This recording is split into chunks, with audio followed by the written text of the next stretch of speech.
నిన్న బెజవాడ బేబక్ అయితే first eliminate అయితే అయిపోయింది. మనం మాట్లాడుకున్నట్టే ప్రీవియస్ మాట్లాడుకున్నట్టే వీడియోలో మాట్లాడుకున్నట్టే బెజవాడ బేబక్ అయితే ఎలిమినేట్ అయిపోవడం జరిగింది.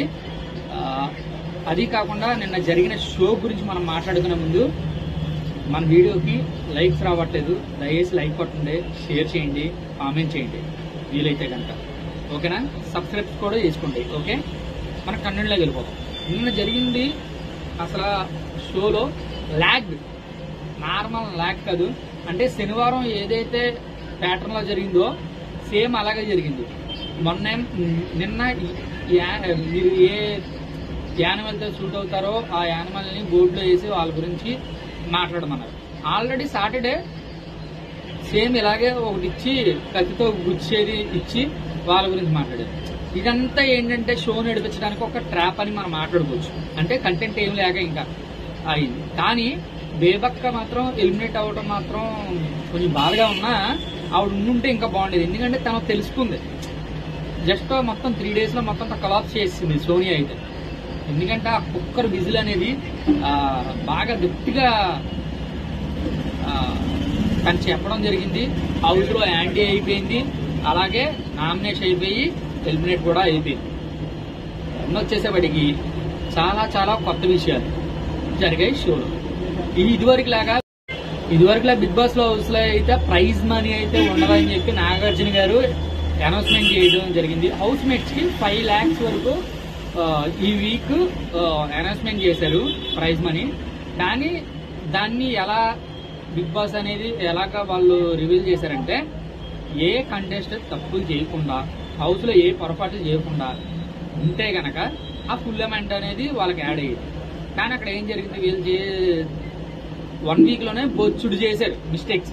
ఒక్కొక్కరు నిద్రపోవడం, ఇంగ్లీష్ లో మాట్లాడడం, వేరే లాంగ్వేజ్ లో మాట్లాడడం, దానివల్ల మిస్టేక్స్ అని చూసుకుని బిగ్ బాస్ అయితే 5 lakhs అనౌన్స్మెంట్ చేశారు కదా, దాంట్లో 2 lakhs అయితే ఖర్చు చేయడం జరిగింది. 3 lakhs అనేది హౌస్ కంటెంట్ హౌస్ సభ్యులకి వెళ్ళింది.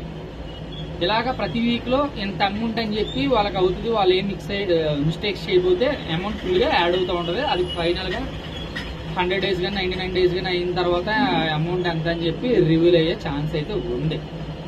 ఇది కాకుండా కానీ షో అంతా వచ్చేసి అంటే ఒకరికొకరు ఇలా జరిగిందని చెప్పుకోవడమే జరిగింది. కానీ ఇంకేం జరగల షోలో, ఇంకేం జరగలేదు. కానీ యాక్చువల్ గా అయితే ఫస్ట్ అనాలిసిస్ ప్రకారం, బిగ్ బాస్ అనాలిసిస్ ప్రకారం మనం చూసుకున్నట్లయితే మణికంఠ సేవ్ అవ్వాలి. ఫస్ట్ మణికంఠ సేవ్ అవ్వాలి. కానీ అక్కడ ఏం జరిగింది, మణికంఠ సేవ్ అవ్వలేదు, సోనియా సేవ్ అయింది ఫస్ట్. అది ఎందుకంటే షోలో కొంచెం టీఆర్పీ రేటింగ్ పెంచుకోవడానికి అయితే ఇలా చేశారని చెప్పి అనుకోవచ్చు. కానీ ట్విస్ట్ ఏంటంటే లాస్ట్ వరకు మణికంఠ 2nd place లో సేవ్ చేయడం జరిగింది బిగ్ బాస్ షోలో. ఇది ఎంతవరకు ఫేరో ఎంతవరకు అన్ఫేరో ఒకసారి మీరే ఆలోచించుకోండి. ఓకే, నెక్స్ట్ రేపే ఎలిమినేషన్స్ ఉన్నాయి. మళ్ళీ రేపే ఎలిమినేట్ అంటే రేపే నామినేషన్స్ ఉన్నాయి. అంటే మండే రోజు షోలో నామినేషన్స్ ఉన్నాయి. ఇంకెన్ని గొడవలు జరుగుతాయో మనం చూసుకోవచ్చు దాంట్లో.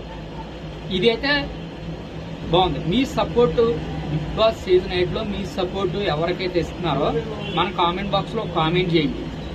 అలాగే మరిన్ని అప్డేట్స్ చూడటానికి మన ఛానల్ అయితే ఫాలో అయిపోండి.